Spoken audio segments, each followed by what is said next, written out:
बोलने वाली गुफा। एक जंगल में खरनखर नामक शेर रहता था। एक दिन वह शिकार की तलाश में बहुत दूर निकल गया। शाम हो चुकी थी। कोई शिकार हाथ नहीं लगा था। ऊपर से वह थककर चूर हो चुका था।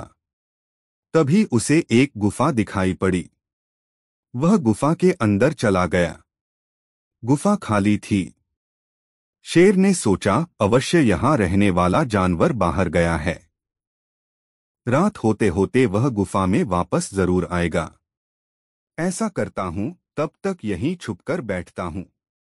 जब वह जानवर आएगा तो उसे मारकर खा जाऊंगा और अपनी भूख मिटाऊंगा। वह गुफा में एक कोने में छुपकर बैठ गया। वह गुफा दक्षिपुच्छ नामक गीदड़ जैकल की थी। जब वह लौटकर आया और गुफा के पास पहुंचा तो देखा कि शेर के पंजों के निशान उसकी गुफा के अंदर जा रहे हैं, लेकिन बाहर आते हुए पंजों के निशान उसे दिखाई नहीं पड़े। वह समझ गया कि उसकी गुफा में कोई शेर गया है।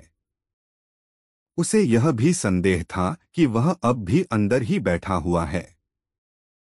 यह पता लगाने की शेर गुफा में बैठा है या नहीं, उसे एक युक्ति निकाली। गुफा के द्वार पर खड़ा होकर वह तेज आवाज में बोला, मित्र, मैं वापस आ गया हूं।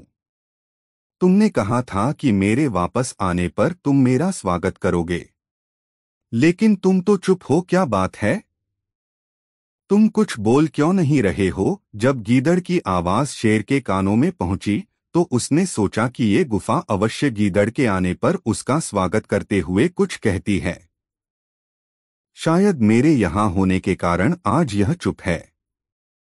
अगर गुफा कुछ न बोली तो कहीं गीदड़ को संदेह न हो जाए और वह वापस न चला जाए।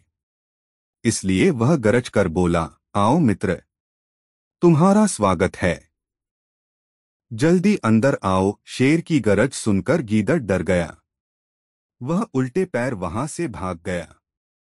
इधर शेर बहुत देर तक गीदड़ ने अंदर आने की प्रतीक्षा करता रहा, लेकिन सब व्यर्थ रहा। अंत में उसे समझ आ गया कि गीदड़ उसे मूर्ख बनाकर भाग गया है। शेर को अपनी मूर्खता पर बहुत क्रोध आया, किंतु अब वह क्या करता? शिकार उसके हाथ से निकल चुका था। सीख, भविष्य के संकट को भांपकर जो बचने की युक्ति निकाल ले वह बुद्धिमान होता है। https://